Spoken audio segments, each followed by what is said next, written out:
Last week, I shared some market updates with you based on what we saw with the front-end sales. There were 3 new pre-construction condo projects, all on the east side of Yonge in downtown Toronto, all launched to the market in the same week. The market seems to be able to digest them all, no problem. And we are seeing demand that surpasses the peak times in 2017.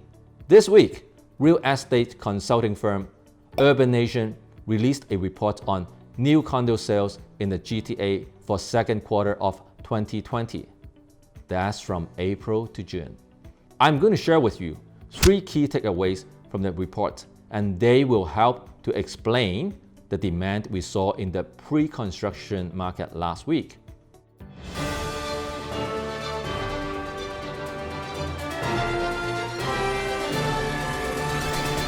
Number 1. Number of sales. From April to June, new condo sales dropped 85% compared to the same period last year. A total of 1,385 units were sold in the GTA. That's the lowest volume we have seen since the financial crisis recession in 2009. Back then, only 885 units were sold in a quarter. In terms of new pre-construction projects launched to the market for sale, only 6 projects in the second quarter this year, compared to 40 projects in the same time last year. Only 1,176 new units launched for sale, compared to 11,415 units. You see, we had 10 times less supply. Number 2, prices. In general, selling prices within new projects launched in the second quarter have gone notably higher since the second half of 2019. The average selling price in the GTA increased 8% compared to the same period last year. For remaining inventory in Q2 2020, prices increased to a record high of $1,087 per square foot. Indeed, for upcoming new project launches in prime downtown Toronto, you will see prices starting from at least $1,350 per square foot. Remember a few months ago, we discussed the major reasons why pre-construction condo prices wouldn't come down. The first major reason is the ever-increasing construction cost. And COVID-19 has made construction costs even more expensive than ever. Builders are facing disruption in the supply chain, and the low Canadian dollar effectively means higher material costs as most material are imported. Social distancing rules will translate to higher labor costs because the workflow is less effective and the building process will be longer.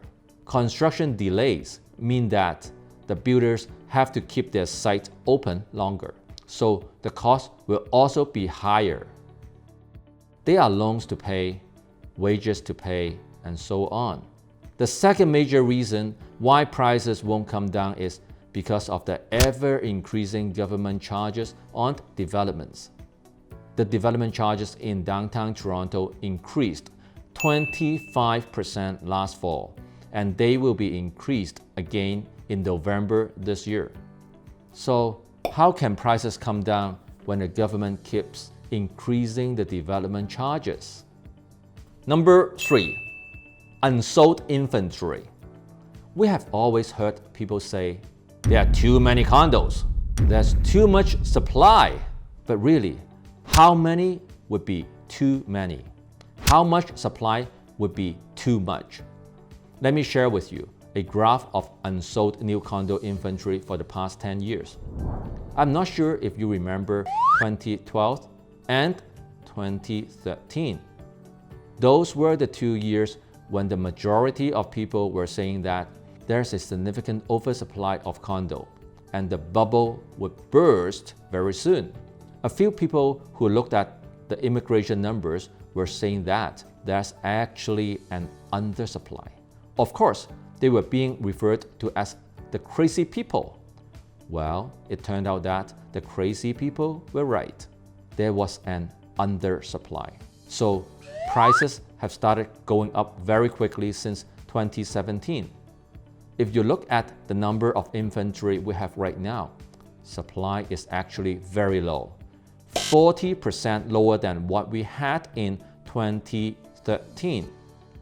You see, this explains why we are seeing a very hot pre-construction market right now. There is a lot of pent-up demand during the lockdown months, and the supply is tight. So when 3 new downtown projects all launched to the market at the same time, they were consumed very quickly. I share my opinions and market news every single week. If you want to stay on top of the market, make sure you subscribe to my channel and hit the bell now.